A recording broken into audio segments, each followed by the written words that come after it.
যেটাকে আমরা বলতে পারি যে আহ, একবারে মুসলমানদের বাড়িঘর ভাঙা থেকে শুরু করে অন্যান্য অবিচার এবং নিষ্পেষণ সেটা শুরু হয়ে গিয়েছে। পক্ষান্তরে আমরা এটাও দেখতে পাই যে বাংলাদেশেও 24-এ একটি অভ্যুত্থান হয়েছিল। 24-এ বাংলাদেশের মানুষ রাস্তায় নেমে এসেছিল। বিপ্লবের পরে বাংলাদেশের যারা ধর্মীয় রাজনৈতিক সংগঠন আছে, কওমি মাদ্রাসার যারা শিক্ষার্থী আছে, আলিয়া মাদ্রাসার যারা শিক্ষার্থী আছে, তারাই গিয়ে মন্দিরের সামনে গিয়ে দাঁড়িয়েছিল যে এই মন্দিরে তোমরা কেউ হামলা করতে পারবা না।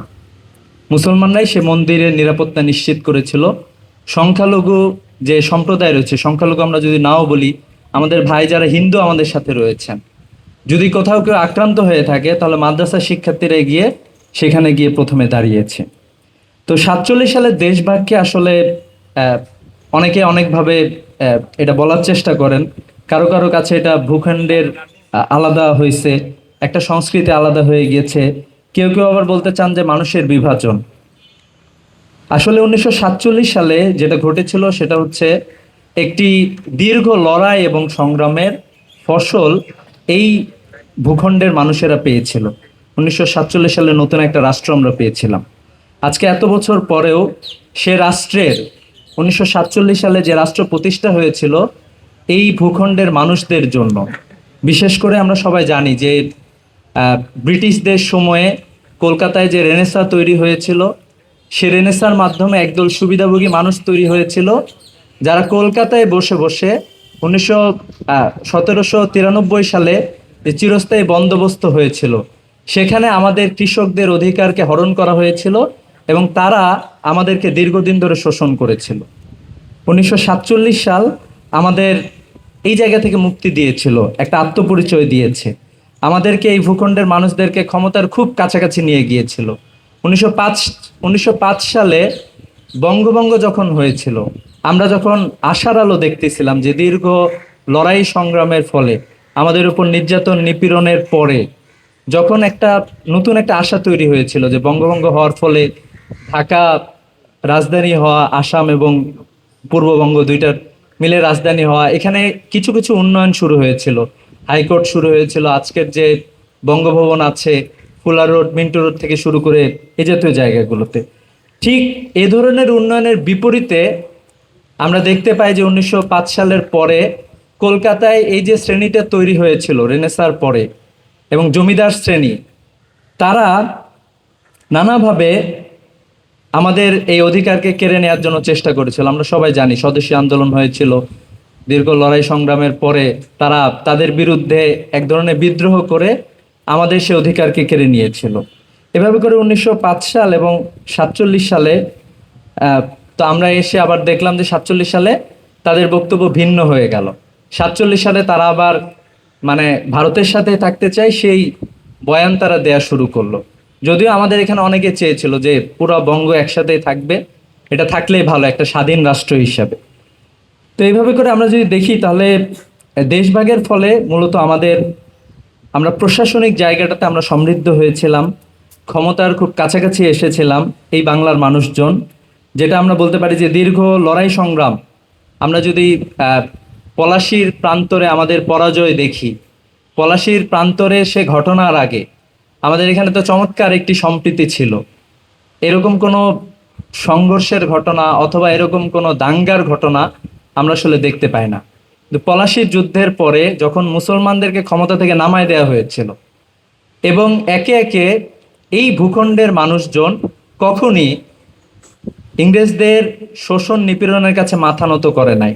বক্সারে আমরা দাঁড়িয়েছিলাম, এরপরে একে একে আমাদের তিতুমিরের বিদ্রোহ হয়েছে, বাঁশের কেল্লার বিদ্রোহ, এরপরে যদি আমরা বলি যে আহ, আহ, শরীয়তুল্লাহর আন্দোলন থেকে শুরু করে ফকির সন্ন্যাসী বিদ্রোহ, তারও আগে একের পর এক আমাদের আন্দোলন সংগ্রাম চলমান ছিল। তো 47 আসলে এই লম্বা আন্দোলন সংগ্রামের আমরা বলতে পারি যে একটা ফল। তো পক্ষান্তরে আমরা যদি বর্তমান ভারতের দিকে তাকাই, আমরা বাংলাদেশের দিকেও দেখলাম যে বাংলাদেশের কি অবস্থা।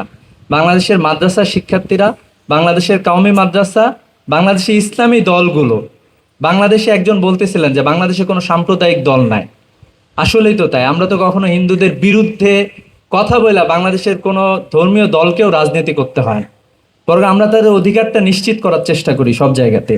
কিন্তু একই সাথে আমরা এটা দেখতেছি যে আমাদের পার্শ্ববর্তী রাষ্ট্রে আমরা একটা ভিন্ন চিত্র দেখতে পাচ্ছি। সেখানে একটি উগ্র জাতীয়তাবাদের উত্থান ঘটতেছে এবং সেখানে মুসলমানদের পরিচয় নিয়ে, পরিচয়ের কারণে একজন নাগরিক তার মৌলিক অধিকার খর্ব হচ্ছে, তার উপরে নির্যাতন নিপীড়ন নেমে আসতেছে। এরপর আমরা এটাও দেখতে পাচ্ছি যে মুসলমানদের এবং হচ্ছে অনেকের যে নাগরিকত্ব আছে সে নাগরিকত্ব কেড়ে নেওয়া হচ্ছে। তো এভাবে করে যদি আমরা দেখি তাহলে আমরা দেখব যে 1947 আসলে আহ, আমাদেরকে আমাদের সামনে একটা মুক্তির পথ নিয়ে এসেছিল, আমাদের নয়া আজাদি দিয়েছিল। কিন্তু আমরা একদল মানুষকে দেখতে পাই, যেরকম আমাদের একাডেমি একটা কলোনাইজেশন হয়েছে, ঠিক আছে, আমরা একাডেমিয়া থেকে এখনো মুক্তি পাই নাই, ওয়েস্টের পড়াশোনায় আমাদেরকে গলদকরণ করতে হয়। একইভাবে আমরা দেখতে পাই যে আরেকটা সাম্রাজ্যবাদী শক্তি আমরা বলতে পারি এক প্রকারের, সেটা হচ্ছে কলকাতার কেন্দ্রিক রেনেসাঁর মাধ্যমে একদল বুদ্ধিজীবী তৈরি হয়েছে, যারা তাদের মাধ্যমে আমাদেরকে, তাদের চিন্তা দিয়ে আমাদেরকে চিন্তা করতে বাধ্য করে। আমাদের আলোচক বৃন্দ আজকের একটু আগে আপা আলোচনা করছিলেন, আপা তো সেটাই বলার চেষ্টা করছিলাম। তো এটা হলো আমাদের একটা নতুন জায়গা। তো আমরা যদি দেখি যে 1905 সালের কথা বলি, 47 সালের আমাদের আজাদির লড়াই আমরা বলি, 1971 বলি, 24 বলি, প্রত্যেকটা জায়গায় আমরা দেখতে পাই, এরও আগে বক্সারের যুদ্ধ বলি, ফকির সন্ন্যাসী বিদ্রোহ বলি, তিতুমিরের বাঁশের কেল্লা বলি, আমাদের এই জনপদের মানুষজন সব সময় ইনসাফের পক্ষে লড়াই করেছেন এবং শোষণ এবং আধিপত্যবাদের বিরুদ্ধে সবসময় বিদ্রোহ ঘোষণা করেছিল। এবং আমরা এটা জানি যে আমাদের এই লড়াইয়ে আমাদের সাথে শুধুমাত্র মুসলমানরা ছিল না, এই জায়গায় হচ্ছে নিম্ন বর্ণের হিন্দুরাও আমাদের সাথে ছিল। যে আমরা আসলে ওই ব্রাহ্মণ্যবাদী একটা শক্তি অথবা হিন্দুদের দাস হয়ে যাওয়া, সেটাকে আসলে আমরা কখনোই গ্রহণ করতে পারি না। যেটা হিন্দুরা ইংরেজদের পুরোপুরি মানে আমরা যদি জমিদারদের দেখি, হিন্দুদের মানে ব্রিটিশদেরকে পুরোপুরি তারা সন্তুষ্ট করার জন্য তারা সেভাবে কাজ করে গিয়েছে। সেই জায়গা থেকে আমরা বলতে চাই যে আমাদের ইনসাফের লড়াই, যে ইনসাফের লড়াই জারি ছিল, এই ইনসাফের লড়াই সবার জন্য। 47 আমাদেরকে একটি নতুন রাষ্ট্র দিয়েছিল, নতুনভাবে আমাদেরকে রাষ্ট্র ক্ষমতায় নিয়ে গিয়েছে, ক্ষমতার কাছাকাছি নিয়ে গিয়েছে। 47 আসলে একটা দীর্ঘ লড়াই এবং সংগ্রামের ফল। এবং আমাদের এক ধরনের বুদ্ধিজীবী 47কে মাইনাস করার চেষ্টা করেছে। এবং আমরা বলতে চাই যে আমাদের তরুণ প্রজন্ম এই বিষয়গুলোতে সচেতন, তারা সবকিছু দেখতেছে, তারা সবকিছু শুনতেছে এবং তারা এখানে নতুন ভূমিকা পালন করবে বলে আমরা এই প্রত্যাশা রাখছি।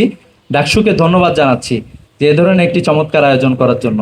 সবাইকে ধন্যবাদ। আসসালামু আলাইকুম।